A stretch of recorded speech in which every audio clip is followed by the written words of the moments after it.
Entonces, esto es como un poco de resumen de contexto, ¿ok?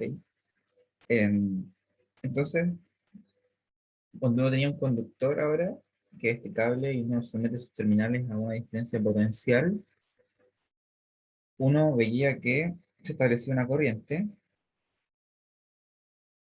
y esta corriente se podía escribir entonces como una conductividad que llamamos G por la diferencia de voltaje, donde G es el inverso de resistencia, ¿ya?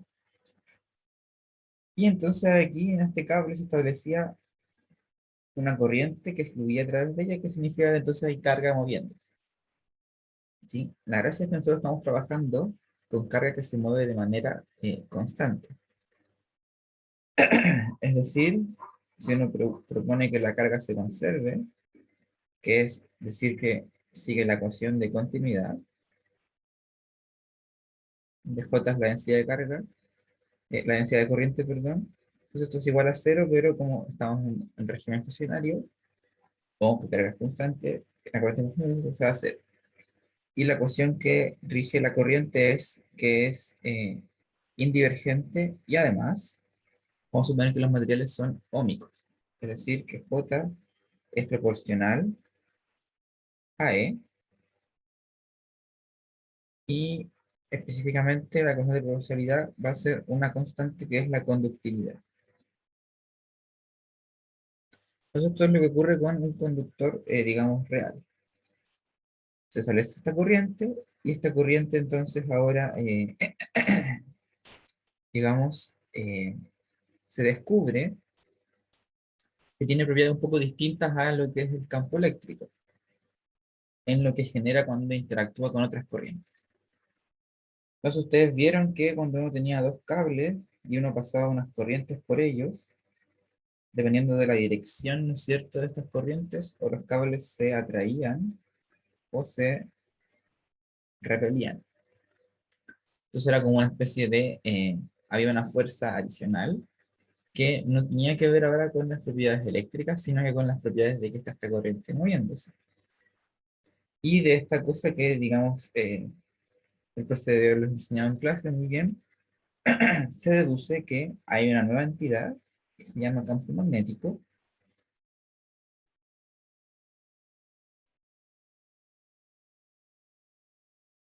y su ecuación fundamental, sus dos ecuaciones fundamentales son que su divergencia es cero y que su rotor es la densidad de corriente. Entonces esta ecuación de aquí es como más o menos la contraria a lo que ocurre con el campo eléctrico. Esta era rho partido en epsilon cero y su rotor era nulo. Entonces el campo magnético va a tener algo parecido al campo eléctrico, pero si se fijan las ecuaciones están como cambiadas. Es como que las dimos vuelta al rotor por la divergencia. Entonces se calcula distinto, ¿sí? Digamos la formulita que me permite encontrar el campo magnético es un poco distinto al campo eléctrico, entonces eh, vamos a trabajar cómo desarrollar esas herramientas, ¿sí? Entonces la más importante de todas es, digamos, la ley de Ampère, se llama, o ley de circulación. Esta es la que me le permite calcular, digamos, si uno soluciona esta ecuación, encuentra cuánto es el campo magnético y descubre que B siempre vale 0 por 3 cuadrado pi por la integral de, eh, perdón, el vector de densidad corriente cruz R menos R' partido en R menos R' módulo al cubo, esto en d3R'. Integramos sobre las corrientes o sobre las coordenadas donde la corriente pasa, que son las coordenadas de R', y observamos en un punto R. Y esta es la fórmula para encontrar el campo magnético que es equivalente a la de arriba, ¿no es cierto? Solo que ya está integrada. Entonces esta ley que se conoce con el nombre de Biot-Savart es la que vamos a usar para calcular campo magnético cuando tenemos una de R al cubo, porque estoy asumiendo que estoy en que la corriente se mueve en un volumen, ¿sí? Entonces esto de acá es como un dB, y el volumen está primado porque es, ¿no es cierto?, el volumen por donde pasa la corriente, ¿sí? Son mis fuentes. Entonces, si yo tengo, por ejemplo, supongamos aquí esta cosa por donde pasa un vector densidad de corriente volumétrica, yo quiero mirar el campo eléctrico, el campo magnético en este punto R del espacio que tiene un origen, digamos, un origen acá, este es el valor del vector R. Entonces yo tengo que integrar sobre todo los vectores R' que van hacia, ¿no es cierto?, mi fuente de corriente. ¿Ok? Entonces aquí es donde hago la integral de D3R'. Ya. Eso es como un resumen bien acotado de lo que se ha visto hasta ahora, digamos. Pasaron de ver las corrientes continuas, como con los ángulos. ¿A qué te refieres con eso? No, pero es que este D3R' va a cambiar teniendo las coordenadas que tú uses. En esféricas, el D3R', por supuesto, se transforma en el R' cuadrado, seno de teta prima, de R', de phi prima, de teta prima. ¿Sí, sí? Es el elemento de volumen infinitesimal. Entonces, viendo las coordenadas que tú uses, ese elemento de volumen infinitesimal va a verse distinto. ¿Sí? Esto en esféricas, por ejemplo. En cartesianas, por supuesto, es de x, de y, de z, un cubito. ¿Cierto? Cuando están esféricas, tiene que tomar el volumen de un cubito infinitesimal de esfera, y eso por eso te da estas proyecciones de aquí. Ahora, bueno, va a quedar un poco más claro cuando veamos los ejemplos. Perdón. Entonces, partamos. ¿O hay alguna otra duda antes de partir?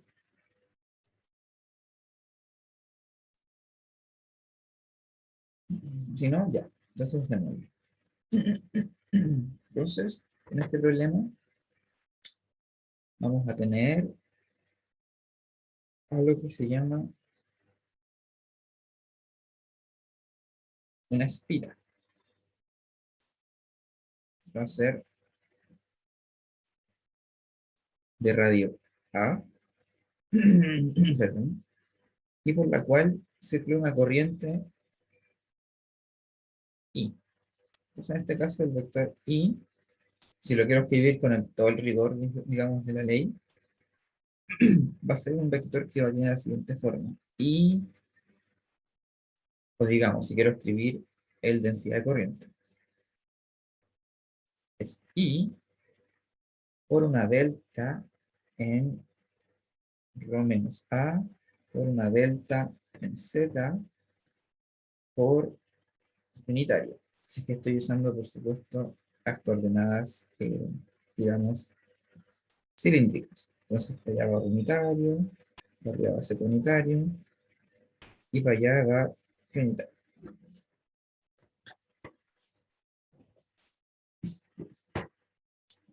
¿Por qué se escribe con estas deltas? Porque en verdad mi corriente está pasando por un cable 1D, ¿no es cierto? Entonces esta corriente no se mueve en un volumen, se mueve en un cablecito que es 1D.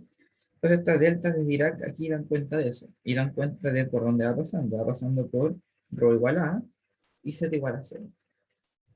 ¿Ya? Entonces, ¿qué pasa ahora con la fórmula para D? Se puede, digamos, reescribir cuando uno tiene ahora densidades de carga de corriente lineales y también bidimensionales. Y la generalización directa, ¿no es cierto?, es cambiar el J por K o I, donde K sería el 2D, I el lineal, y el dB' cambiaría, ¿no es cierto?, por un dA', un diferencial de área, o un dL', un diferencial de segmento de línea. Entonces, en este caso, es 1D, entonces vamos a usar la fórmula 1D, y entonces hay que reconocer, digamos, cuáles van a ser, digamos, estos vectores que aparecen en la formulación para calcular el campo magnético, R y R'. Entonces, en la parte A, me piden calcular el campo magnético de esta espira, perdón, a lo largo del eje Z. Entonces voy a elegir un punto que esté Z en Z unitario, y por lo tanto, R va a ser Z en Z unitario. ¿Ok? Y R' es las coordenadas donde pasa la corriente, entonces la corriente está pasando por A rho unitario, pero ojo que rho unitario depende de p'I', ¿cierto? Donde p'I', ¿no es cierto?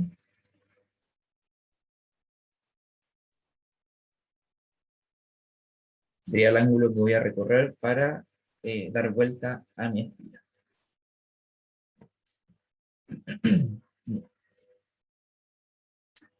Y entonces el elemento de línea, en este caso ahora es A de phi unitario. Perdón, A de phi. Nada que ver el unitario. ¿Sí? Porque ese es el arco, ¿no es cierto?, de un pedacito de alambre. Este, por supuesto, de phi primo. Estoy integrando sobre las variables de las fuentes. Perdón. Entonces, como integro de phi, esto va de 0 a pi. Escribo el vector de densidad corriente, en este caso es I infinitario. Entonces, como I es una constante, sale para afuera. Me queda finitario aquí. Ojo que finitario también depende de phi'. Cruz. R menos R', entonces me queda Z en Z unitario menos A en R unitario de phi'. A Z unitario no le pongo phi' porque Z unitario es constante siempre. Entonces haces ese producto cruz. Y acá te queda ahora el módulo de la distancia al cubo. Y el módulo de distancia se puede calcular fácilmente usando Pitágoras. Si es que yo aquí cierro este triángulo y uno descubre entonces que la distancia al punto en el eje Z para todos los segmentos de línea de alambre es la misma, ¿sí? Por la simetría. Y ese segmento de línea vale nada más que, bueno, ¿no es cierto?, la raíz cuadrada de a cuadrado más z cuadrado. Entonces queda al cubo. Y el módulo se lo saco porque esto siempre es positivo. Ya. Entonces, fíjense que esto de acá abajo no depende de phi', entonces podría salir para afuera inmediato. Y lo que va a depender de phi' son estos vectores unitarios que me quedan acá arriba. Ya. ¿Hay alguna duda hasta aquí?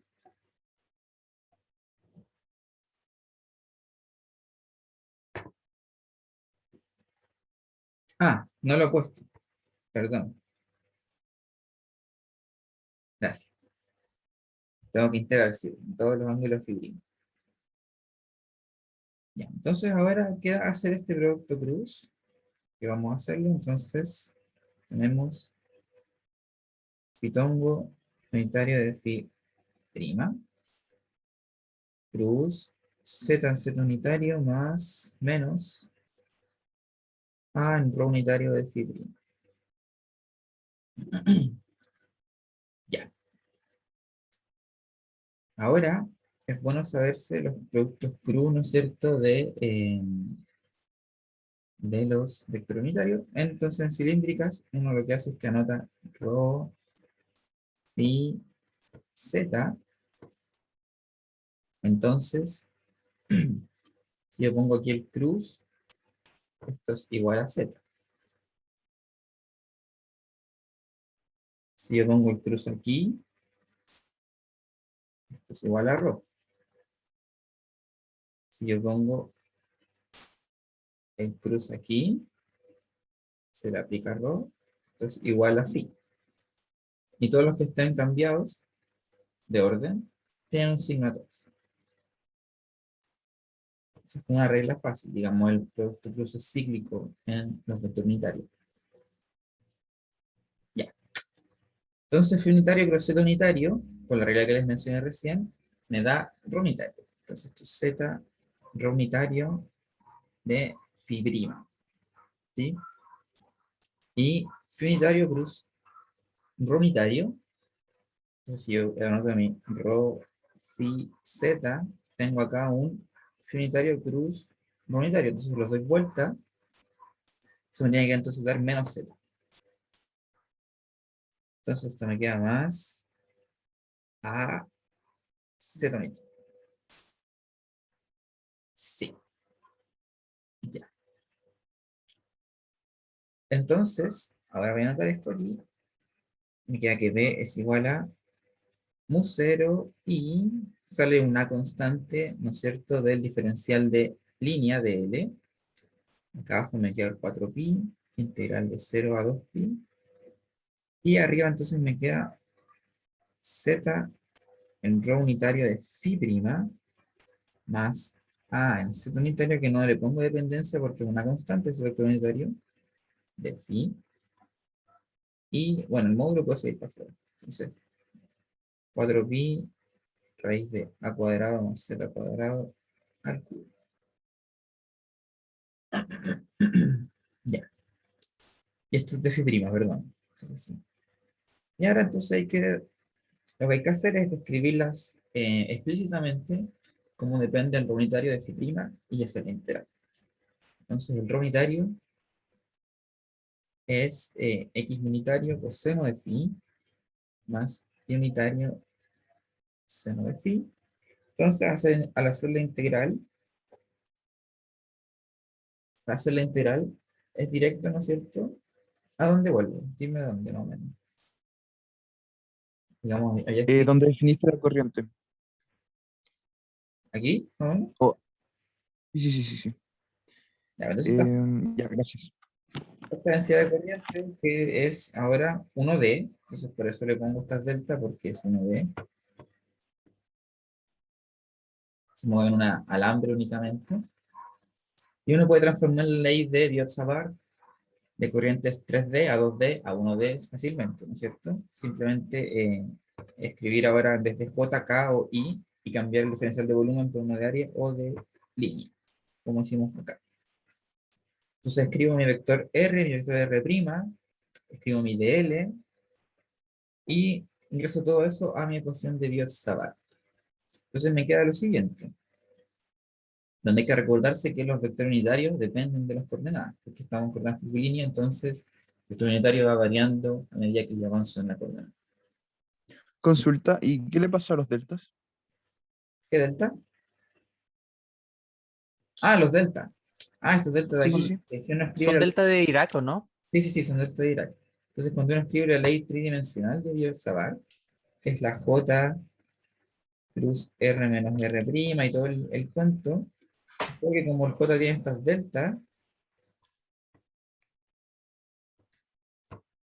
y aquí está en Z, y este de 3R en coordenada cilíndrica, por supuesto, hubiera sido algo así como eh, eh, eh, algo así como rho, de phi, de z. Entonces la integral en rho, la integral en z serían inmediatamente con esta delta de Dirac, porque solo hace que sobreviva el punto en el cual se evalúa. Y así es como uno transforma de 3D a la ley de Biot-Savart 1D. ¿Sí? De hecho, de ahí sale el elemento de línea clarito que te queda justamente el rho igual a por el de phi. ¿Sí? Entonces al final termina siendo como un formalismo nomás. Sí, sí, sí, poner la delta es un formalismo, ¿no? Es porque quise escribir el J en Ah, 3D, ok, perfecto. pero en realidad es 1D. Ujú. Ya, ya, ya. ¿Sí? O sea que originalmente es 3D, pero con el tema de los delta Dirac O sea, no, pues sí, como en que se este caso disminuye la sabemos que es dimensión. 1D, sabemos que es 1D. Pero si queremos Ya, escribir el perfecto. J como tal, que es una cantidad tridimensional, hay que poner las deltas, ¿sí? O análogamente yo podría haber Ya, dicho, perfecto. ok, el Vale. vector I ahora es simplemente I en unitario. Pero tengo que saber la restricción de que está corriendo por ρ igual a, y en z igual a 0, obviamente. ¿Sí? No me gusta eso porque esta forma que está acá describe unívocamente dónde está la corriente. En cambio, si yo coloco I igual I por unitario, ahí no sé dónde está corriendo. Pero sé que hay una corriente infinitaria, pero no sé por dónde está pasando, tengo que ver el dibujo. Esto de aquí lo describe 100%. ¿Sí? Pero al final es la misma. Ya, entonces ingreso otra vez a la ley de Yosabar y tengo que hacer un producto cruz y eso es lo último que estaba haciendo.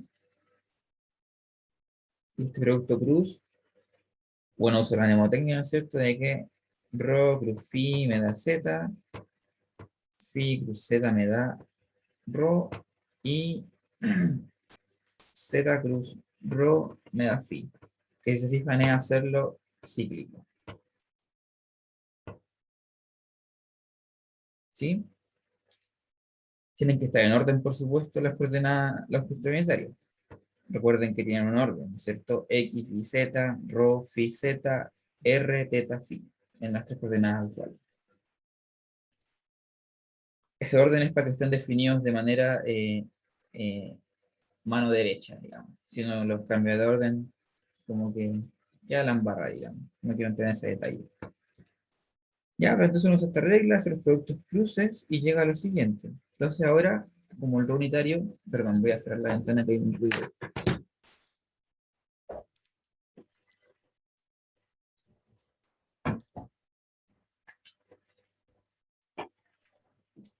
Ya.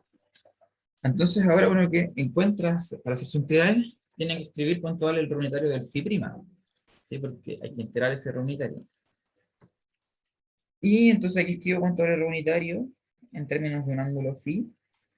Y cuando yo haga la integral, entonces uso que la integral, ¿no es cierto?, de coseno o seno de phi, cualquiera de los dos, de 0 a 2 pi de phi, es cero. Es cero, ¿no es cierto?, porque el coseno, ¿no es cierto?, se manda una oscilación entre 0 y 2 pi, entonces esta área de aquí mata la de acá. Igual lo mismo con el seno. ¿Ya?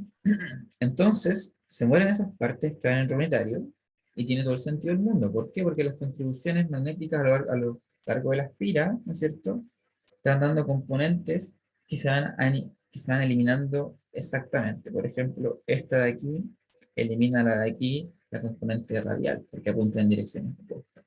Y todas las que se suman son las que van en, digamos, unitario, porque, ok, siempre tienen que tener en mente que el campo magnético se enrolla alrededor de la corriente.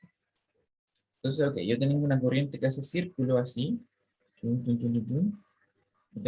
Entonces, si ustedes ponen su pulgar apuntando a donde va la corriente, como se enrolla su mano es como va a ir el campo magnético, ¿ok? Entonces, en este caso, como tengo una corriente que hace en espiral, digamos, hace un círculo, fíjense que siempre tengo una parte que se enrolla para arriba en cada segmento y esa es la que se va a sumar en todos lados. Pero la que sale para afuera es la que se me elimina en los puntos opuestos en el radio del círculo. ¿Ya? Entonces, por eso es que me sobrevive solamente la que va en secundario y la puedo integrar de inmediato porque es constante, entonces sale un 2 pi afuera. Entonces, B de rho igual a 0, z es igual a como 0 y a cuadrado partido en 2 la raíz de a cuadrado más z cuadrado en z unitario.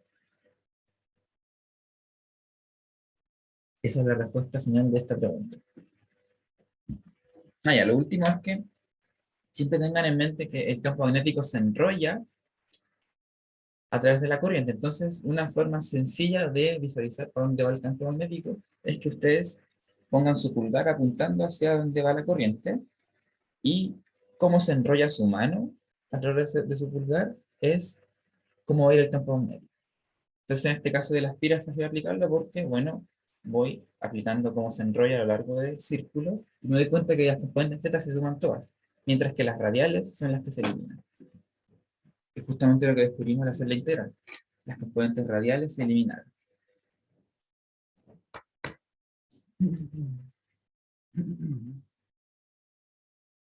Ya. ¿Alguna pregunta antes de pasar al siguiente problema?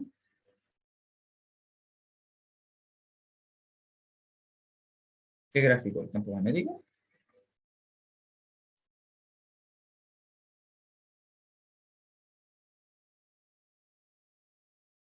Ya.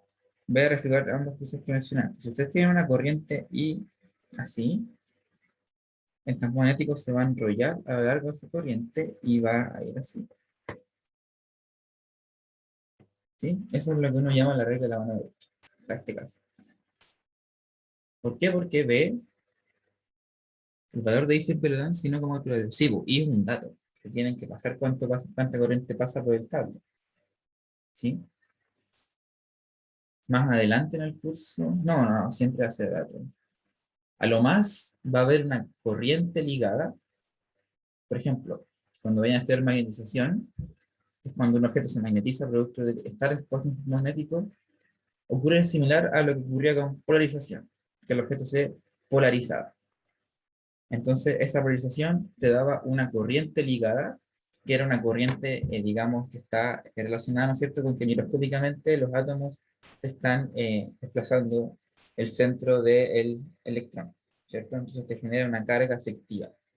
Lo mismo va a pasar aquí cuando vean magnetismo en materia, se va a generar una corriente efectiva producto de que en los atomitos, ¿no es cierto?, como el electrón está girando, ¿no es cierto?, ese giro se va a ver influenciado por el campo magnético que está haciendo, en el cual está imbuido. Y ese giro se va a hacer más grande o más chico, se va a ir a los bordes o no, dependiendo de cómo sea su magnetización. Pero eso más adelante lo van a ver. Pero en efecto, a veces hay que calcular J cuando hay magnetización. Y se calcula de manera simple, tal como se calculaba cuando había polarización, que era como una divergencia del P o un P.N. Bueno, van a haber fórmulas similares aquí. Ya. Y si grafico este campo magnético de aquí, supongo ahora el módulo de B, XZ, tengo uno sobre, aquí me faltó un cubo. Entonces en Z igual a 0, puedo tener un valor finito, ¿ok? Y después, cuando va creciendo, bueno, tiene una evolución, bla, bla, bla, bla, pero en infinito va como uno sobre Z al cubo. Ay, me quedó muy abrupto, quizá. Esta parte va como uno sobre Z al cubo. Al principio no sé muy bien cómo va, hay que graficarlo con una calculadora de gráfica, pero de acá, ¿ya?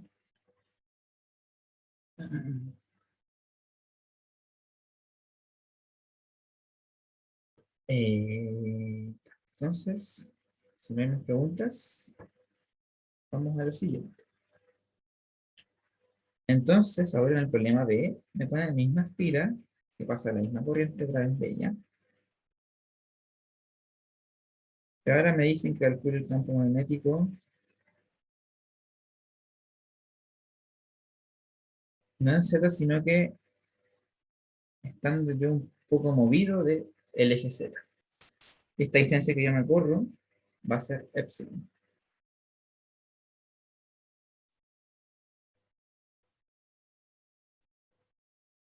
¿Ya? Entonces, no sé si ven la dificultad que hay acá, porque ahora mi vector R va no solo en Z unitario, y fíjense que también se complican los vectores R menos R'. Son los que van desde, ¿no es cierto?, la fuente a ese punto. ¿Sí? Fíjense que a lo largo del ciclo ya no son todos iguales. Esa es la dificultad. Ya. Entonces, voy a fijar hacia dónde muevo epsilon, ¿no es cierto? Entonces, voy a fijar que mi R sea Z en Z unitario. Epsilon lo voy a elegir en X unitario. ¿Ok? Para allá va X unitario. Ok. El R' sigue siendo, por supuesto, eh, eh, hay A en rho prima de phi prima unitario por todo el círculo. El elemento de línea sigue siendo, ¿no es cierto?, A de phi prima, pero es este R menos R prima módulo que es un poco más complicado, ¿no? Que es el módulo de este vector de aquí, ¿no es cierto?, que va variando en módulo cuando yo voy recorriendo el ángulo phi.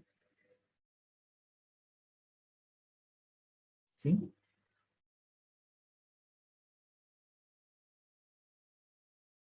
Ya. Entonces vamos a calcular este R menos R prima. Entonces, ¿cómo voy a calcular? Voy a calcular cuánto mide esa línea. Ya, entonces, primero voy a hacer el mismo dibujo, pero voy a poner explícitamente solamente una de estas líneas. ¿Ok? Entonces quiero medir acá, donde esto es epsilon, esto es z, tengo acá x igual a 0, y estoy en un ángulo arbitrario phi primo. Yo quiero medir desde aquí hasta acá.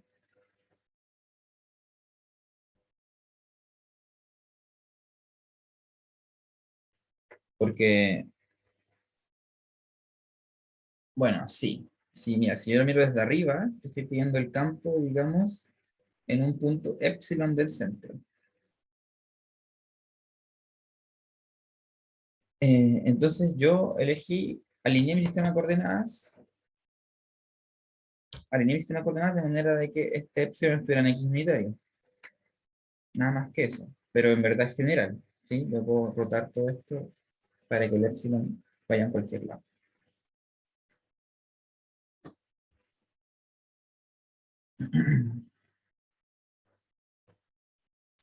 Alinear con algún eje es útil siempre para hacer la geometría. Sí, sí, sí. Pero es verdad que este epsilon unitario puede ir en cualquier dirección, ¿no es cierto?, a lo largo del círculo. El problema es que la Y, cosa es y que si, y si está fijado en sí o como una dirección en particular, ahí tiene que ser el X tongo, ¿verdad? eh, espérate, pero, ok, no, ya, ya, para que quede claro. Entonces, me piden epsilon, pero no ahora perfectamente en el centro, sino que alguna distancia del centro. Pero decir una distancia del centro es arbitrario, porque yo puedo estar en una distancia del centro así, asá, asá, asá, o asá, o asá, ¿no es cierto? Tengo una degeneración de 2π.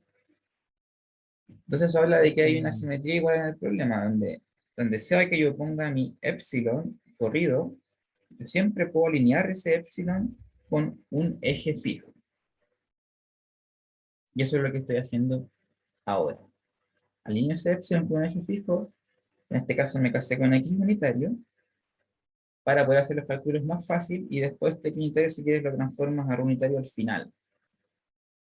¿Sí? Para decir, ok, en general, en el caso en que mi epsilon está en cualquier lugar de este círculo, en cualquier lugar del arco 2π. Pero sí, en efecto, ahora es como si estuvieran flotando este epsilon está fijo ahí en X unitario. Claramente. ¿Por qué se complica cuando se pone rotondo? Ah, bueno, simplemente por lo mismo, porque ahora hay que trabajar con dos ángulos. Porque imagínate que tú pones un rotongo, pero igual, igual tú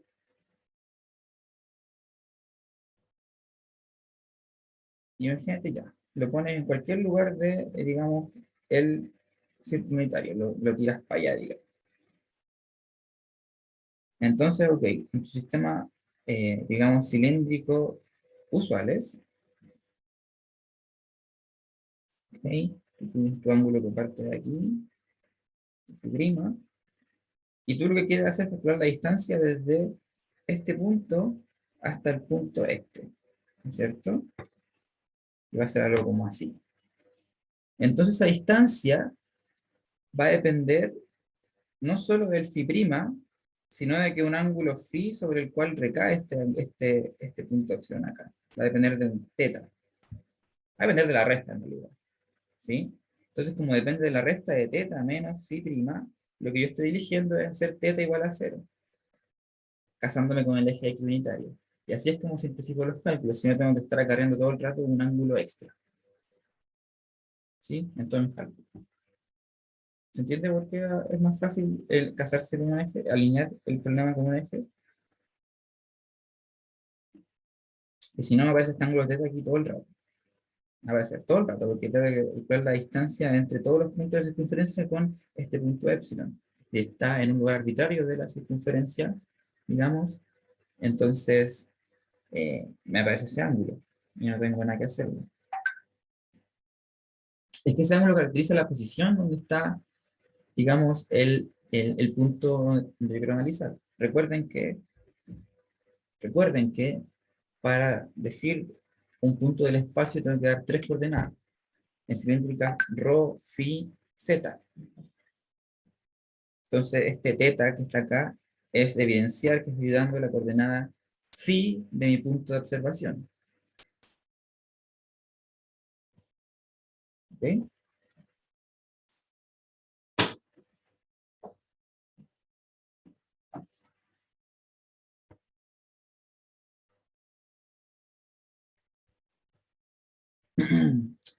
Como, como claro, como dice el compañero aquí, podría hacerlo con un rho y un rho prima, donde el rho prima es el que barre la circunferencia, pero el rho es uno fijo que apunta hacia el punto epsilon. Sí, también uno lo puede pensar así. Por eso hay que tener cuidado con las fuentes y los puntos de observación. Ya, pero entonces yo quería calcular esta distancia, que es la distancia difícil. Esta D. Ya. Entonces, ¿qué puede hacer uno? Ahí. Ok. Uno no le queda más remedio que hacer un triángulo.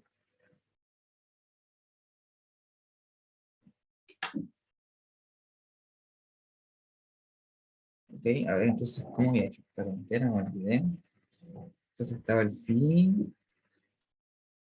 Ah, déjenme echar una mirada.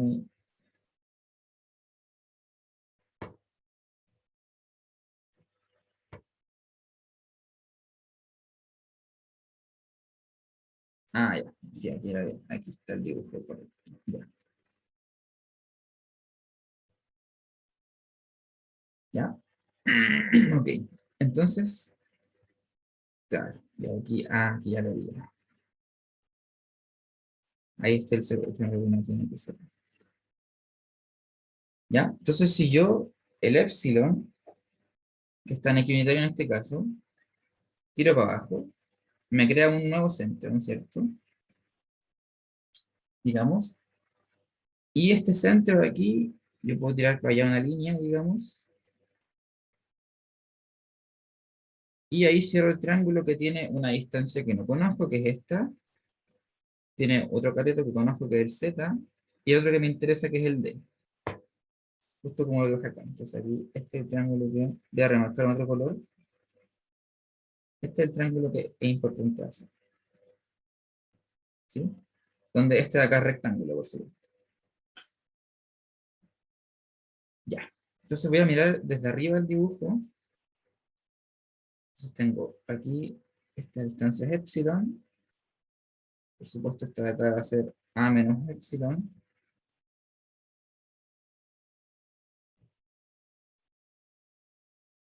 Y yo sé que este ángulo de aquí es el phi primo.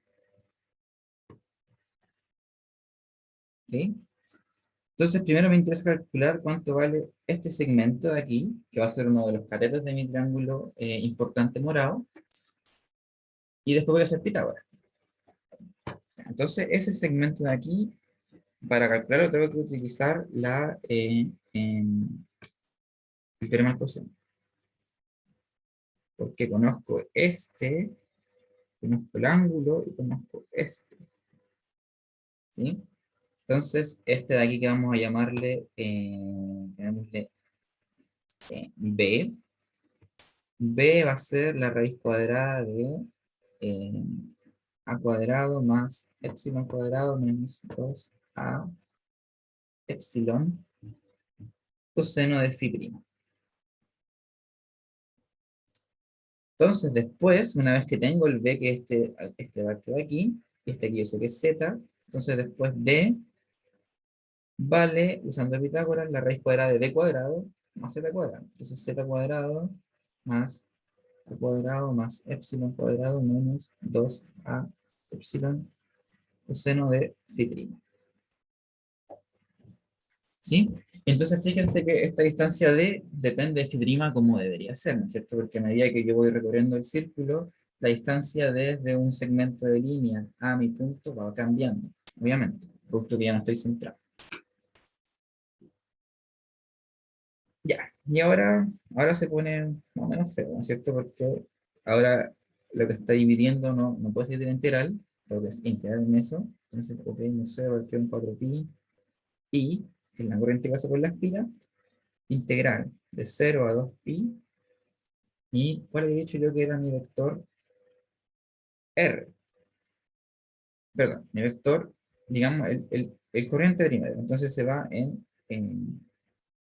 A de phi, que es el elemento de línea de phi prima, y mi vector corriente era I infinitario. Entonces, phi unitario de phi prima. Cruz. R menos R prima. Entonces, mi R es Z unitario más epsilon unitario. Y menos R prima me queda A unitario phi prima. Entonces, Z en Z unitario más epsilon X unitario menos A rho unitario de phi prima. Y esto dividido en, pues, lo que calculé recién, que es el D al cubo. Entonces, la raíz cuadrada es z cuadrado más cuadrado más epsilon cuadrado menos 2 epsilon seno de phi prima. ¿Sí? Hacemos el producto cruz, por supuesto. ¿Ya? Entonces, el producto cruz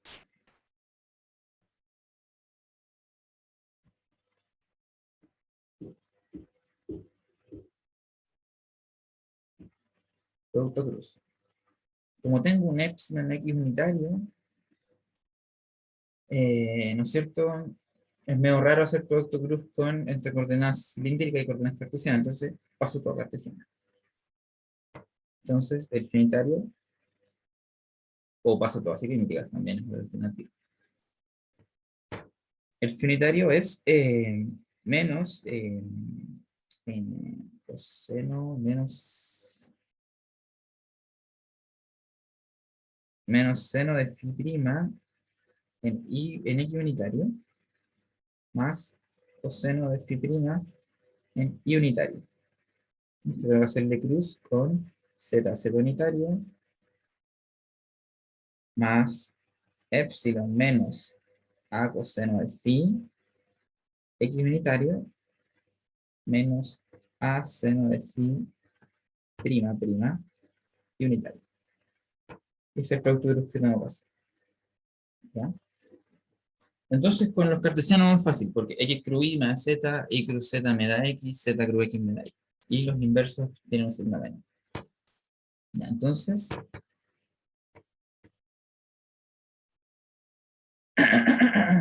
mira, en verdad yo podría haber sido más astuto y podría haber descompuesto el phi solamente para el x, porque estos de aquí los puedo hacer directos, están en la misma coordenada. Pero vamos a hacerlo a la larga para que vean como que está el mismo resultado. Ya. Entonces x cruz z, entonces esto me da menos seno de phi prima, x cruz z, que ese era entonces más i. ¿Ok? X creo x me da 0 y x creo y me da z. Pero como tengo menos menos, me da más a seno de pi. Aquí me comí un z. Más a seno de pi prima cuadrado z unitario. ¿Sí? Ya. Después los i. Y z, x. Entonces más coseno de phi prima z x unitario. Y x me da menos z. Entonces menos coseno de phi prima por epsilon menos a coseno de phi prima z unitario. Ya. Voy a copiar esto y escribirlo ya para hacer la simplificación.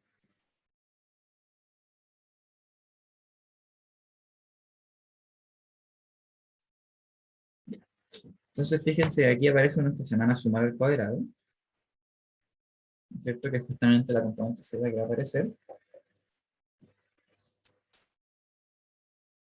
Y el resto me queda de la siguiente forma. Me queda z de coseno de phi prima en x unitario más seno de phi prima en y unitario, que son este con este.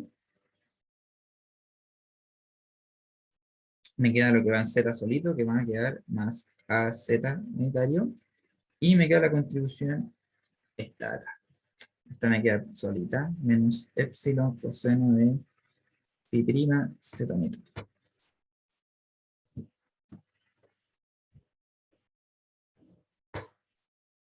¿Sí? Y ahora tengo todo esto, lo ingreso a mi ley de Biot-Savart, un 0 partido en 4pi, y sale una para afuera del diferencial de línea, integral de dφ' de 0 a 2pi, y lo que queda adentro son los que están acá. Entonces me queda en la parte de arriba.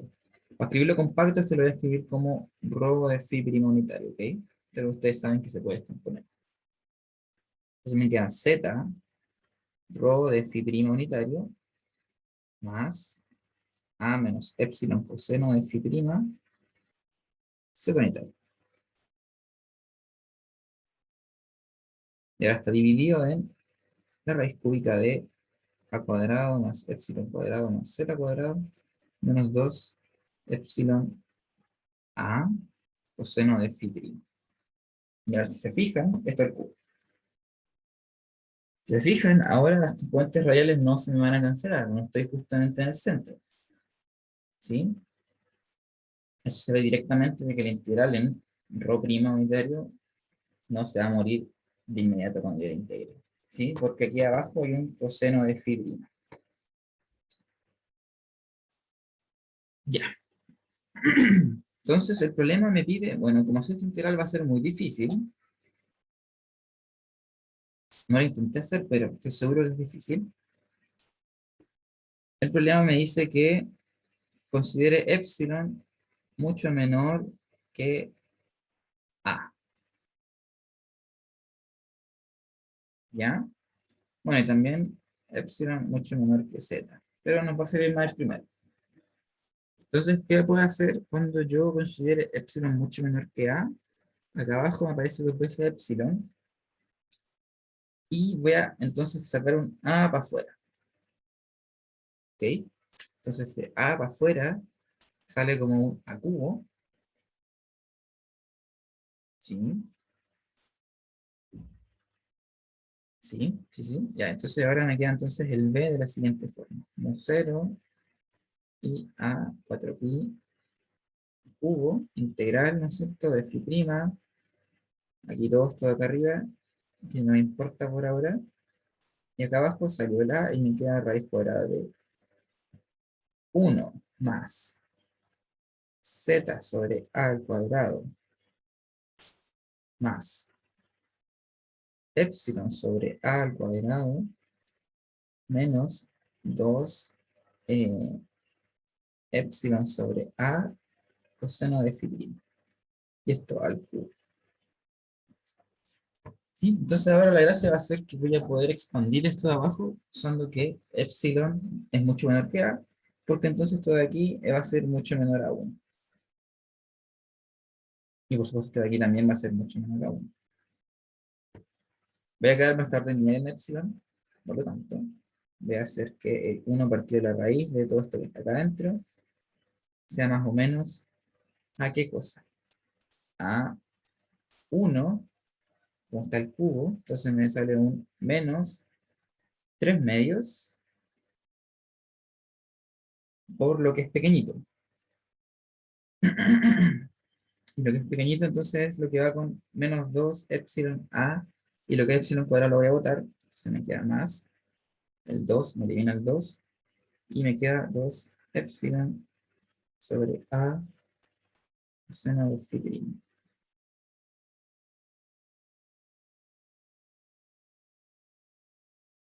Y me olvidé un detalle, entonces aquí me queda el 1 más z sobre a al cuadrado esto al cubo, y aquí me queda el 1 más z sobre a al cuadrado a la quinta, ¿sí? Que es la derivada de la función evaluada en lo chiquito igual a 0.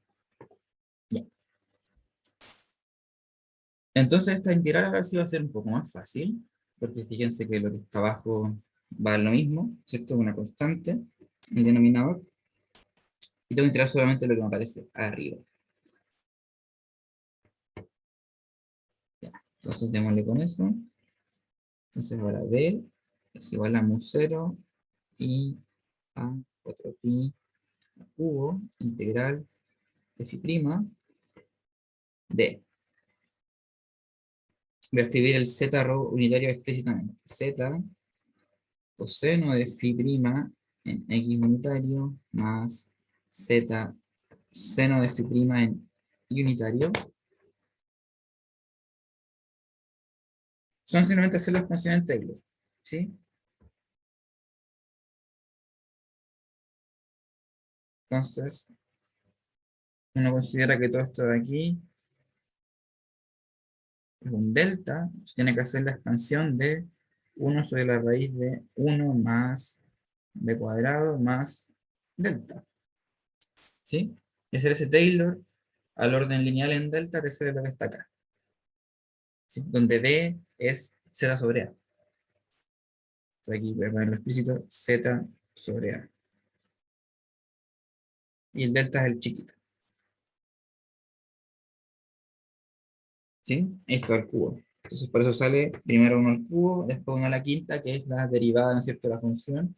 Entonces la derivada de algo a la menos 3 medios te da a la menos 5 medios. Ah, bueno. Ya. Entonces esta cosa de aquí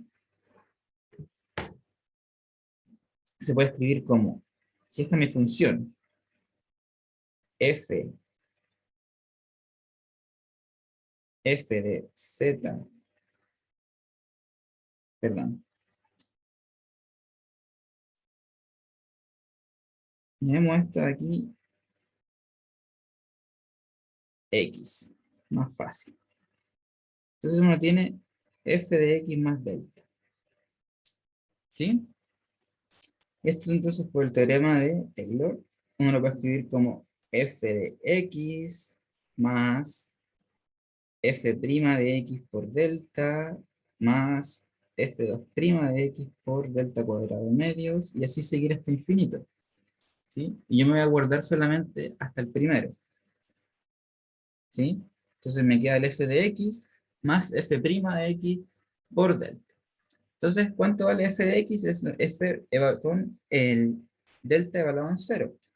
Delta evaluado en 0, entonces me queda solamente el 1 más z sobre a al cuadrado al cubo, que es lo que escribí acá, el primer término. Entonces esto de acá es el f de x. ¿Sí? Después tengo que calcular el f' de x. Entonces el f' de x, tengo que tomar dA de x de x más delta a la menos 3 medios.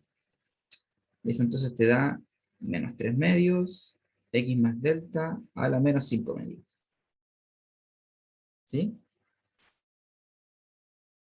Por supuesto, las derivadas están evaluadas en delta igual a 0. Entonces, cuando yo tengo entonces el x más delta a la menos 5 medios, evalúo un delta igual a 0, y entonces me queda raíz de 1 más z cuadrado partido en a cuadrado a la quinta, y el delta, que es esto de acá, que yo había definido como todo este cosito de aquí, entonces vale menos 2 epsilon sobre a coseno de phi más epsilon cuadrado sobre a. Aquí debería haber yo puesto, ¿no es cierto?, un menos epsilon cuadrado sobre a, pero como estoy quedándome lineal en epsilon, este de aquí lo boto. ¿Sí? Ya. Sí, yo estaba escribiendo aquí lo que tenía que sumar. Entonces, escribí el row y me queda más, entonces me queda lo que va en z, más a menos epsilon coseno de phi prima, z unitario. Ya, y esto va multiplicado. Voy a poner el por aquí abajito, perdón, ojalá se entienda bien. Por 1 partido de la raíz de 1 más z sobre a al cuadrado al cubo, más 3 epsilon sobre a, esta raíz de 1 más z sobre a al cubo al cuadrado a la quinta, y el coseno de phi prima. Ya, recuerden que vamos a guardar lineal en epsilon. ¿Ok? Ok. Entonces tengo que hacer esta multiplicación. Esta multiplicación, ya.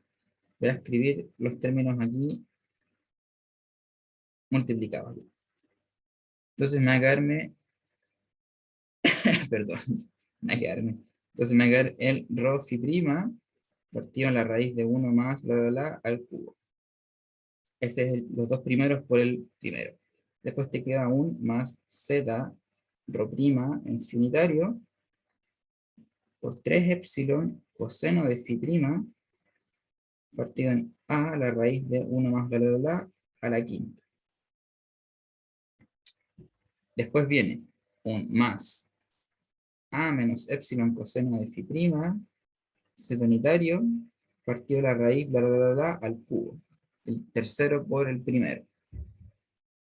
Y finalmente, el último que queda es el a por el 3 epsilon, porque epsilon por epsilon me va a dar 1 cuadrático. Y eso no los quiero calcular, quiero quedarme con lineal por ahora. Ustedes, por supuesto, si quieren calcular toda la serie. ¿Sí? Pero en el auxiliar vamos a hacer solo hasta el lineal. Y entonces el último que queda es a por a, se me da una a, me queda 3 epsilon coseno de phi prima partido en la raíz de 1 más bla bla bla bla a la quinta. Y este es el cero unitario. Entonces ahí están todos los términos. Y los denominadores son todos constantes. Entonces integro solamente el numerador. Entonces voy a poner la integral acá atrás. Que van de phi, de 0 a 2 pi, de phi prima. Entonces, el primero se va a morir. Porque integra coseno y seno en 0 a 2 pi. ¿Sí? Este de aquí se va a morir. Este de aquí se va a morir. Y aguanta este. Y por supuesto también aguanta este. ¿Ya? Entonces el B me va a quedar aproximadamente mu 0. Este así, así se va a ser. Mu 0 partido en I 4pi a cuadrado. Simplifiqué la partida en a cubo 1 por. Entonces me va a quedar algo. Este de aquí lo voy a descomponer. Simplemente porque me queda entonces. Rho unitario es coseno de phi prima x unitario más seno de phi prima y unitario. Entonces me va a quedar en integrales de coseno cuadrado de phi prima y me va a quedar una de coseno de phi prima seno de phi'. ¿Ya? Esta de acá me va a dar 0 en todo el periodo, pero esta de acá me va a dar distinto a 0. Esta de aquí me va a dar que se va a pi. Ya. Entonces, esto me va a quedar z por 3 epsilon a. Y noten que sobrevivió solamente la de x unitario. X unitario por pi. ¿Ok? Y la otra, y bueno, pues me olvido de la parte más importante, que es el 1 más z, bueno, no la más importante, pero era parte de lo que no había salido. El 1 partido de la raíz de 1 más z sobre a cuadrado a la quinta. Y la otra parte sobrevive es el a, entonces integro 2pi, me sale un 2pi, 2pi z unitario, me queda raíz de 1 más z sobre a al cuadrado, esto es solamente al cubo. Y entonces este es mi b aproximado para un epsilon pequeño. Noten que la corrección epsilon que me aparece, porque lo que me apareció acá es lo mismo que había encontrado antes. ¿Sí? El mismo que había encontrado cuando calculaba perfectamente centrado. ¿Sí? Pero el que me apareció de contribución apunta, ¿no es cierto?, en el vector epsilon, si ustedes quieren verlo. ¿Sí? Porque epsilon iba en epsilon equiunitario, entonces esto de aquí uno lo puede escribir en forma libre de coordenadas, que es lo que algunos de ustedes estaban pensando al inicio. Si esto lo anoto como z epsilon, simplemente. Y por supuesto las constantes van atrás, entre el partido por A y bla. Entonces ahí, para cualquier epsilon que me hayan dado, independientemente en cuál parte de la superficie está, aquí está la respuesta en forma libre de este anclaje que yo utilicé como para conveniencia mía de calcular.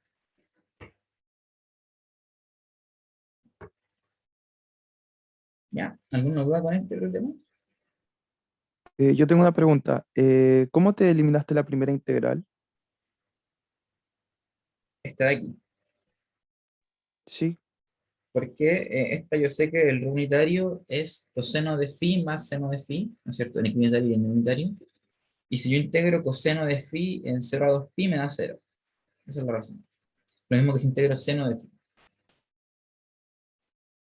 Ah, los dos dan cero cuando lo integras en el periodo. Sí, sí, sí. Aquí voy a anotar. Ah, ok.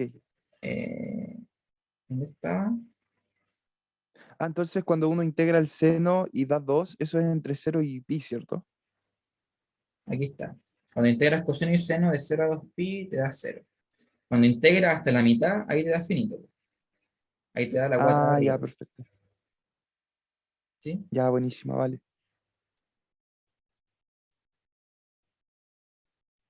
Ya. Entonces ese fue el problema de ahora. Entonces encontramos que si nos movemos un poquito del centro, me aparece una contribución al campo magnético que apunta en la dirección donde ya me corría el centro. ¿Sí? Entonces me quiere expulsar para afuera. O sea, o no expulsar para afuera, pero línea de campo, si ustedes la quieren dibujar aquí, no, hago un dibujito. Si tengo que el centro, acá está epsilon, entonces hay algo como que la línea de campo aquí van todas para arriba, ¿no es cierto? Cuando estábamos justo en el eje, así que la corriente, por supuesto, va en el sentido antihorario. Y me aparece una componente, cuando yo me alejo un poquito, que me saca para afuera. ¿Ok? Y en todas las direcciones lo mismo. Entonces yo grafico finalmente todas las curvas del campo, se me algo así.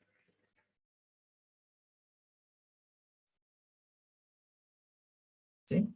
Esta de aquí sería la contribución z epsilon, donde epsilon es lo que me corro al centro, esa componente. Si uno la divide, ¿no es cierto?, en dos componentes. Ya.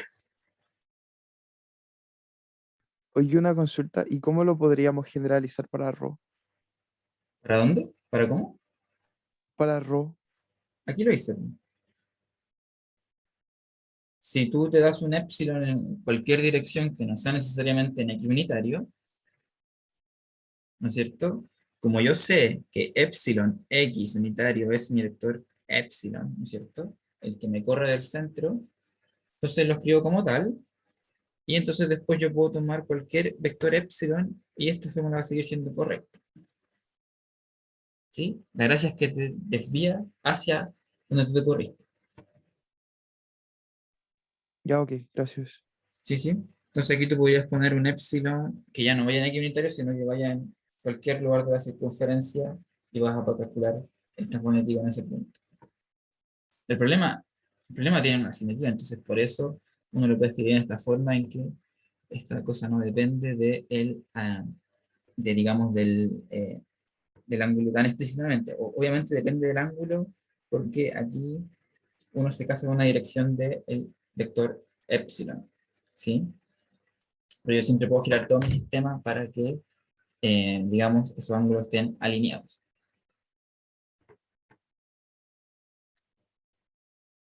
Ya. Entonces ahora después la parte C, eh, ya media hora. A pensar cuál hago porque... Ya. Voy a describirles nomás cómo era el C, pero no lo voy a hacer porque tengo poco tiempo. Entonces el C, íbamos a agarrar de nuevo esta misma espira, pero ahora vamos a intentar calcular en un punto arbitrario R. ¿Ok? Pero nuevamente considerando que el módulo de R es mucho mayor que A. Entonces, bueno, ¿cómo iba a hacer eso? Iba a hacer eso de la siguiente forma, porque yo tenía la fórmula para B, que era 0 partido en 4pi y integral del A de phi prima, el phi prima de que depende de phi, el phi unitario que depende de phi prima, y cruz el R menos R prima, partido en el R menos R prima al cubo. Y va a ser la expansión de manera general, en el sentido de que, ok, el 1 sobre R menos R prima, yo siempre lo puedo escribir como, ok, 1 partido en la raíz cuadrada de R cuadrado más R prima cuadrado menos 2 R punto R prima. ¿Ok? Entonces yo usé el mismo truco, entonces ahora factorizo por un R abajo y queda la raíz aquí, ¿no es cierto? De 1 más el R prima cuadrado sobre R cuadrado menos 2 R punto R prima sobre R cuadrado. Ya. Entonces ahora sí es que esto es el cubo, cubo, cubo, cubo. Y ahora esta de aquí le hace la expansión, la misma que hice antes. Entonces esto me queda 1 sobre R al cubo multiplicado por 1 y a orden lineal en R' sobre R. El primero que aporta es más 3 R punto R' sobre R cuadrado. Y entonces después vienen órdenes de R' sobre R al cuadrado. Y uno se guarda entonces uno puede escribir el campo magnético. Esto es solamente un esquema del problema. Por favor, ya. Quiero hacer el otro. Consulta. ¿Sí? En este caso estamos haciendo la expansión en torno al R' o al R. Estamos haciendo la expansión en torno a este valor que es R' sobre R en módulo. Ese es el que vamos a considerar que es pequeño. Y fíjate que aquí Ah, ok. también aparece, entonces ahora todo esto de aquí es tu delta. Lo mismo que antes. ¿Sí? Ok, Y gracias. como quiero guardar hasta orden R sobre R, R' sobre R lineal, que es el que me aparece aquí, entonces guardo solamente hasta aquí, porque fíjate que aquí te aparece un R vector sobre R cuadrado, eso es más o menos, o no, eso es más explícito. Aquí va un R unitario sobre R, y este producto punto, uno lo puede escribir como 1, que es el módulo del vector R unitario, por el módulo del vector R', por el coseno del ángulo entre ellos, y partido en el R, entonces este justamente va a lineal en R' sobre R. Ya. Entonces voy a escribir cómo se podría escribir el campo magnético en este caso. Entonces aquí hago el de phi', me queda el phi' que depende de phi unitario. Sale un r al cubo para atrás, que es constante. El r cubo que sale aquí sale para afuera constante. Esa es la ventaja de hacer este tipo de expansiones. O sea, te simplifican mucho esta integral, ¿eh? Y me queda entonces aquí el r menos r' vectores multiplicados por 1 más 3r unitario r' partido en r. Y de hacer esto de aquí, ¿no es cierto? Como guardo a orden lineal en r' sobre r, este de aquí de acá, este de aquí con este, no sobreviven cuando multiplico. Entonces voy a escribir explícitamente lo que sí sobrevive. Entonces sobrevive explícitamente este con este, y de la otra multiplicación sobrevive solamente el r. Entonces esto queda, sí, escribo todo, entonces esto queda después finalmente más 3 r unitario punto r'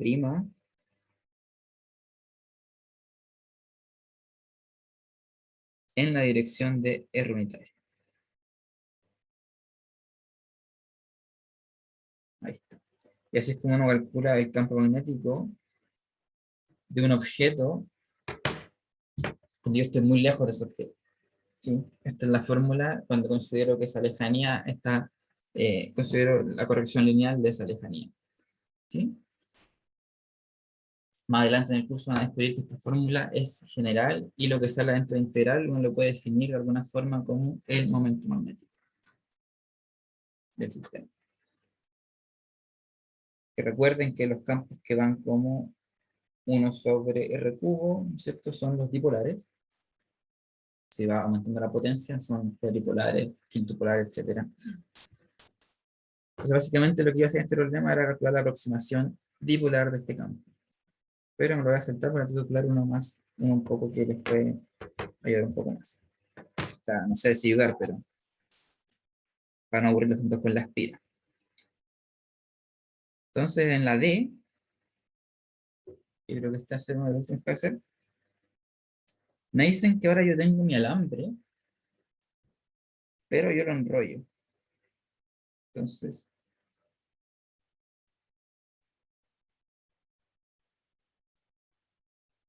algo así. La idea es que quede circular. Entonces, a través de este alambre pasa corriente I.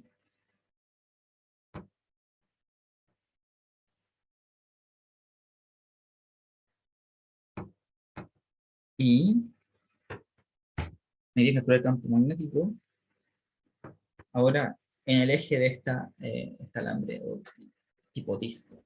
¿Okay? Entonces, lo que voy a aplicar ahora va a ser un principio de superposición, pero ahora pensando en estas corrientes.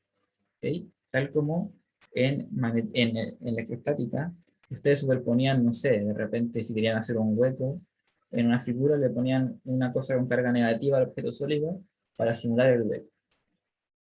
O cuando querían calcular el campo eléctrico de dos esferas, separaban una distancia tanto, calculaban ambos por separado y después unificaban con las coordenadas.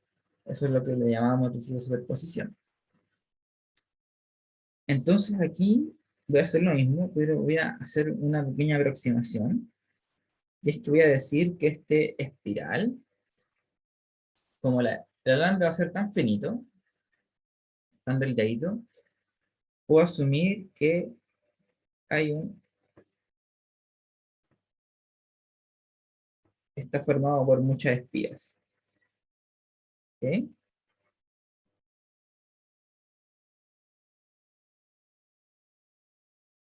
Estas espiras llevan corriente I, y la gracia es que yo calculé el campo magnético de una espira en el eje Z. Entonces puedo sumar muchos campos magnéticos. ¿Ok? Perdón. Entonces voy a decir que la separación entre las espiras es algo así como un delta R. Y entonces mi campo magnético total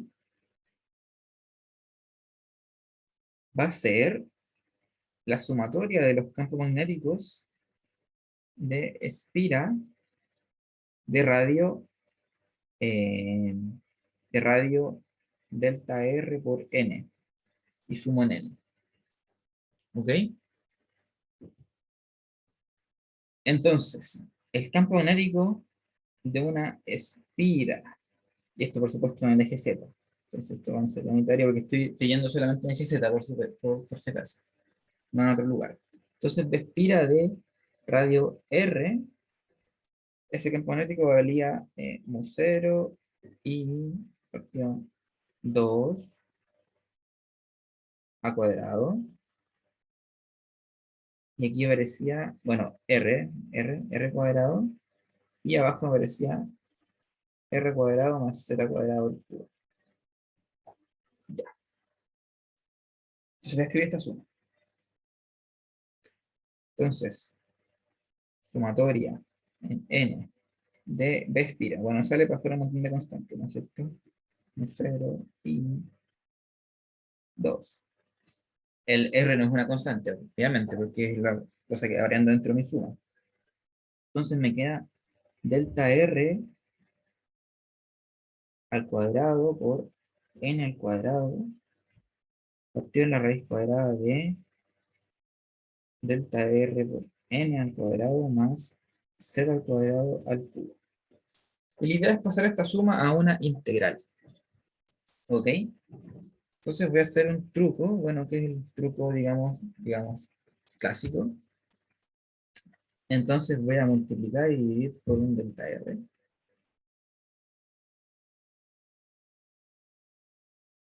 ¿Sí? Sí, sí, sí. Y me recuerdo entonces que delta R por N es nada más ni nada menos que mi radio enésimo. Entonces aquí voy a escribir el radio enésimo.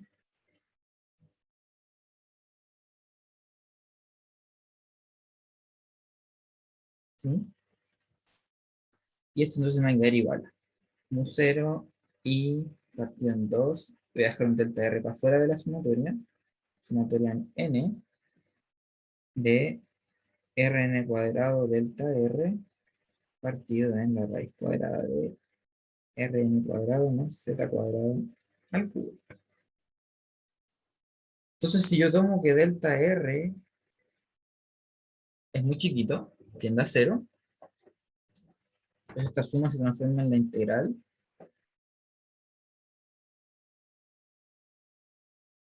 Transforma en la integral desde un radio tanto a el radio que tenga, ¿no es cierto?, mi disco finalmente.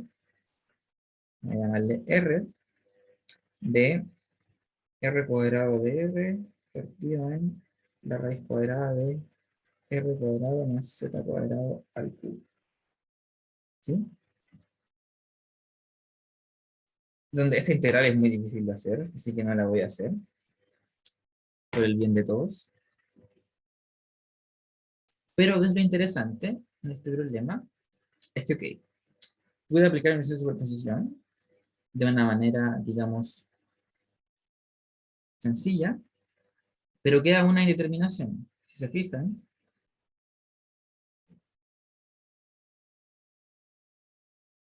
aquí tengo algo que va como 1 sobre 0. ¿Ok?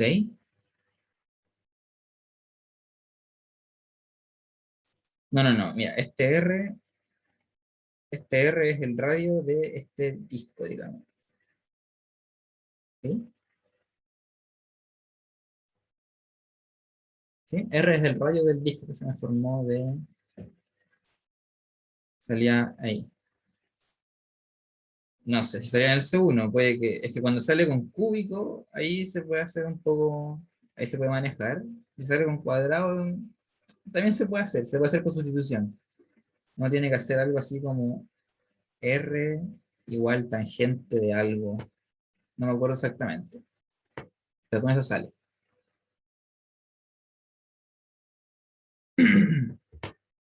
Ya, pero lo importante es lo que les quiero dar de interpretación. Fíjense que me sale una corriente partido en delta R y eso es como un 1 partido en 0 en el límite. ¿Sí? Entonces, ¿qué es lo que pasa? En realidad, yo también tengo que hacer que I tienda a 0. para que el problema tenga sentido. ¿Por qué? Porque yo estoy suponiendo que mi cable es muy delgadito. Entonces, si en cada cable pasa corriente I, estoy diciendo que si yo hago esto continuo, pasa una corriente infinita por, digamos, este disco. Entonces, por supuesto, también tengo que hacer que la corriente que pasa sea muy chiquita, cosa de que ese 0 por ti un 0 tenga chance de ser regularizado. Y entonces cuando ese I tiende a 0, que no tiene algo así como este, digamos, delta R, y para allá había un vector I, entonces el I partido en el delta R sería algo lo que uno llama la densidad superficial de corriente. ¿Sí? Cosa de que el kappa por el delta R, ¿no es cierto? Que es la definición, ¿no es cierto?, para la corriente de una superficie, me da justamente la corriente que pasa por el cable.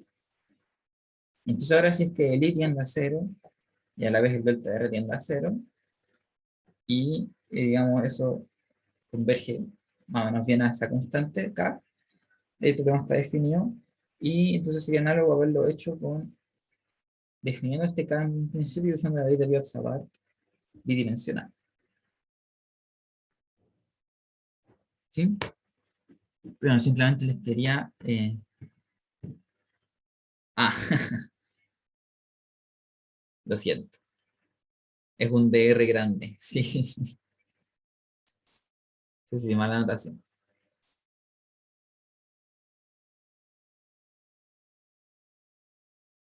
Bueno, entonces con esto le quería mostrar el principio de superposición aplicado ahora a sumar muchas espiras. Entonces uno puede proponerse ahora, no sé, imagínense que tienen un cono y al cono le enrollan un cable. Entonces pueden hacer lo mismo, solo que ahora tendrían que, digamos, el Z va a depender, ¿no es cierto?, de la posición al círculo donde estoy en el cono, entonces un Z variable y también un radio variable. Ahí se pueden complejizarlo todo lo que ustedes quieran. Pueden empezar una esfera y a la esfera enrollarle un cable y también la misma técnica de calcular el campo eléctrico en el eje Z, o sea, magnético, perdón. También pones hemisfera, así para todo. Todo lo que puedas descomponer en muchos circulitos de corriente I, lo puedes aplicar. ¿Sí? La idea es que son circulitos, porque calculamos el campo magnético de una espira circular. No se lo puedes aplicar a un cubo, por ejemplo, porque para un cubo, si enrollo el cable al largo del cubo, me queda una espira cuadrada, a la cual también le pongo campo magnético, pero es otro el objeto de base para sumar. ¿Sí?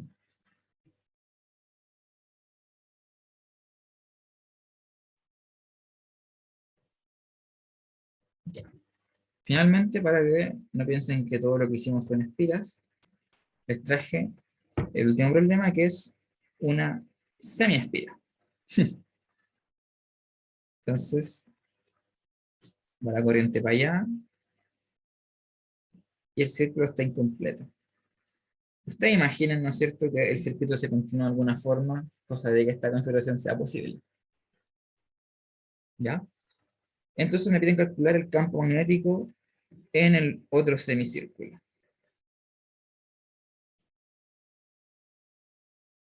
¿Ok? Ya. Entonces, voy a elegir mi centro, voy a elegir unas coordenadas. Entonces, los puntos en la esfera de arriba van a estar dados por un ángulo, digamos, phi. Y los puntos que llevan la corriente, que son los de aquí, están caracterizados por un ángulo phi'. ¿Ok? Ya. Entonces, R, vale. Llamémosle que esta cosa tiene radio R. ¿Ok? Entonces tiene radio R, entonces vale R en rho unitario. Y rho unitario de phi. ¿ok? R', vale R en rho unitario de phi'. Ojo con eso, ¿sí? Y me falta finalmente el D, que es el R menos R', que es la distancia desde las fuentes al punto de observación. Y eso lo voy a calcular, digamos, con la geometría del problema. Entonces tengo los radios, voy a calcular esa distancia de ahí. Estos R. Acá tengo un ángulo phi, y acá tengo un ángulo 2pi menos phi'.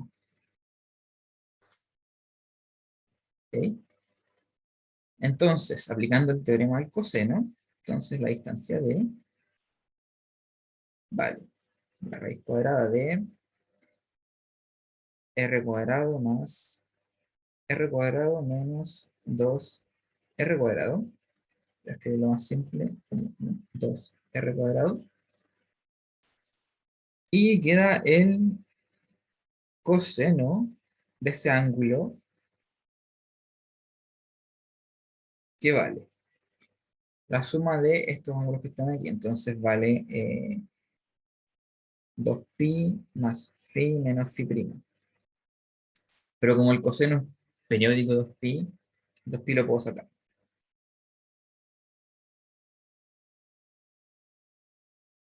¿Ya? Entonces ahora tengo todos los ingredientes para meterlos a mi ley de Savart. Entonces el B, en esos puntos del espacio específico, obviamente aquí estamos calculando en unos puntos muy específicos del espacio. 4pi,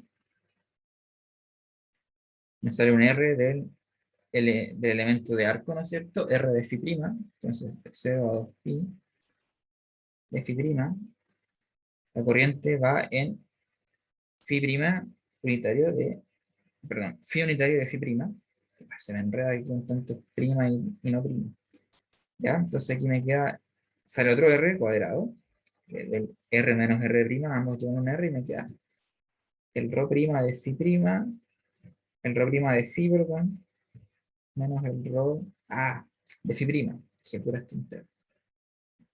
Y dividido en esta raíz del 2R, que el 2R lo puedo sacar para afuera, entonces me queda aquí un 2R a la 3 medio y 1 menos coseno de phi menos phi'. Eso al cubo. ¿Ya? Y entonces ahora hay que hacer este producto cruz y hay que tener cuidado que noten que hay dos ángulos ahí jugando. Entonces voy a escribir explícitamente, digamos, cuánto vale. Entonces esto vale. El phi unitario prima vale menos seno de phi prima x unitario más coseno de phi prima y unitario plus rho unitario menos rho prima unitario. Entonces aquí me queda un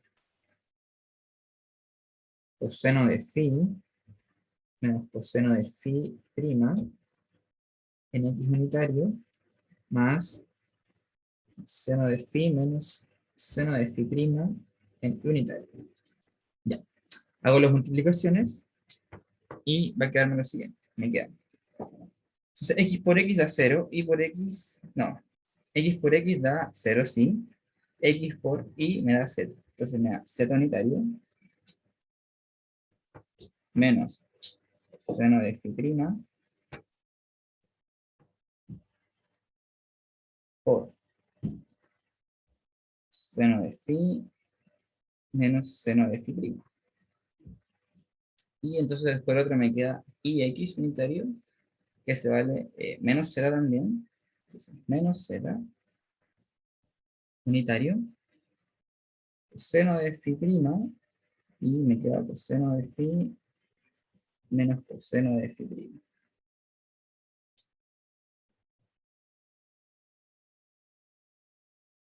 ¿Ya? Entonces finalmente me queda un z unitario grande, puedo sacar el menos para afuera si quiero.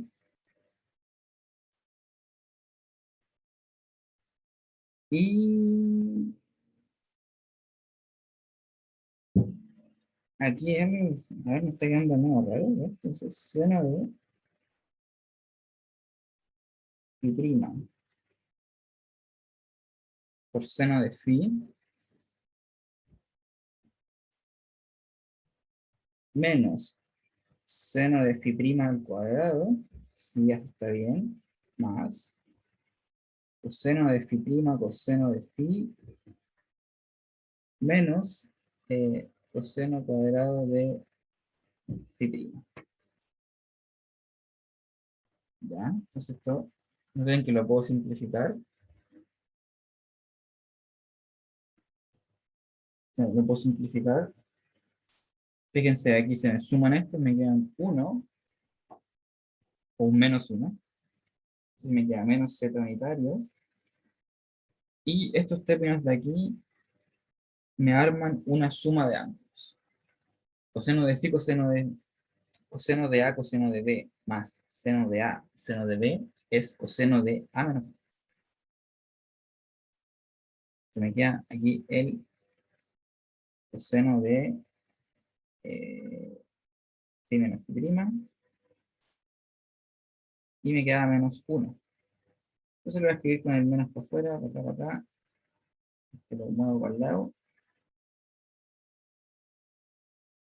y 1 menos.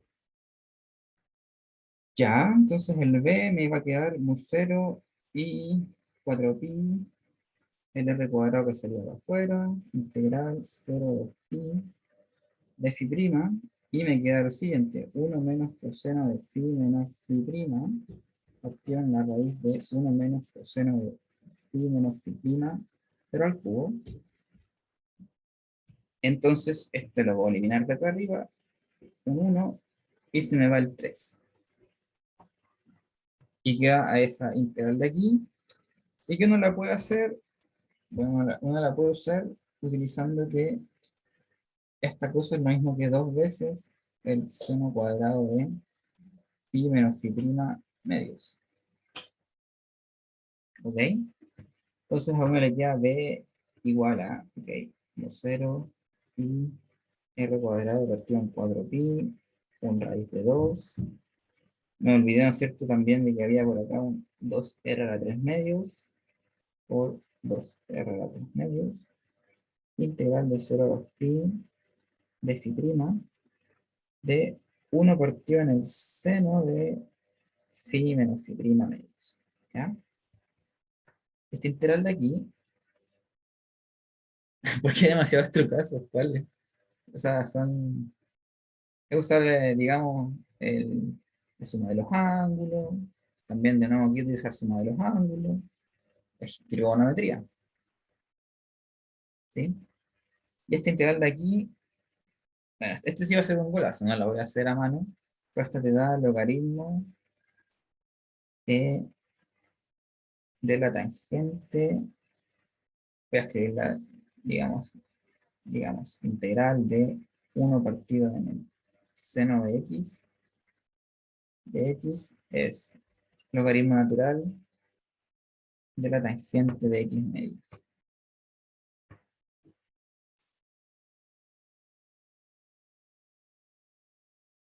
Ajá.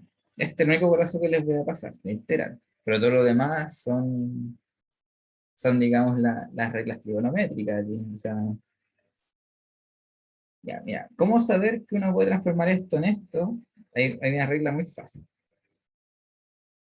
Uno sabe que el coseno cuadrado más seno cuadrado son 1.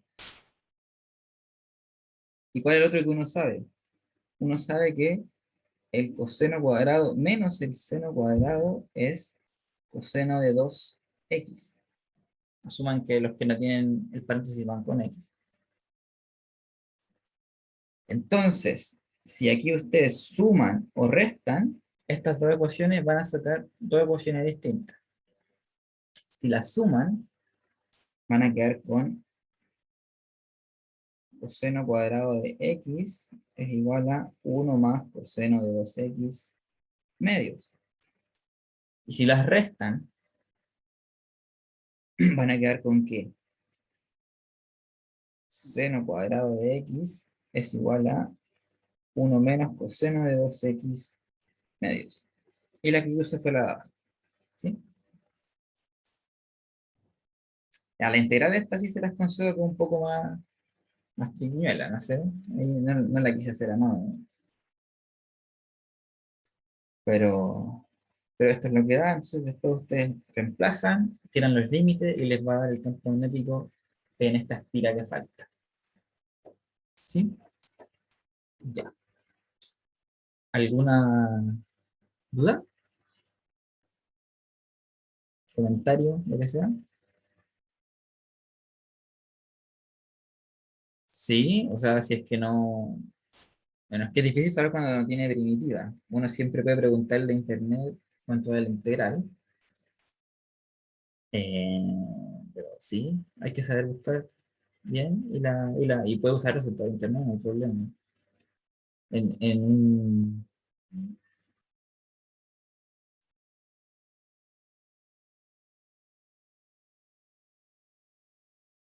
a ver, aquí preguntan. En un ejercicio sale la corriente para el lado contrario al diferencial. O sea, es que claro, pues si yo tiro mi corriente ahora para allá, ¿ok?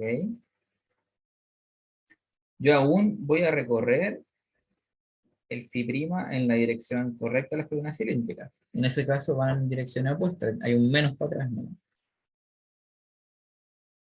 No pasa nada distinto, sale un menos.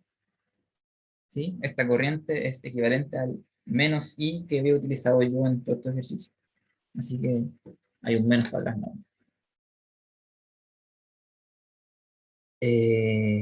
Y claro, en evaluaciones, bueno, cuando hace una integral muy complicada, típicamente uno le pregunta, en presencialidad, por supuesto, uno le preguntaba al auxiliar si te la podía pasar y él te decía si sí o si no. Pero ahora, digamos, tienen esta herramienta, yo creo que las pueden utilizar, pueden buscarlas, no hay visto. ¿Sí? La gracia es saber cómo llegar a la integral. No hacer la integral, eso es lo de menos.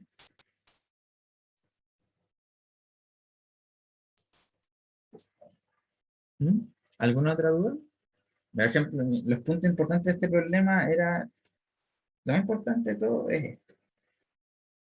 Saber reconocer R', calcular la distancia entre ellos y formular el producto crudo. Quizá también eso es crucial. Y después al final nos llega un resultado que depende de la integral y claro, pues, si no sabe hacerla, eh, la puede buscar, ¿no? Si integral no es fácil. Ya. Eh, ¿Alguna otra duda?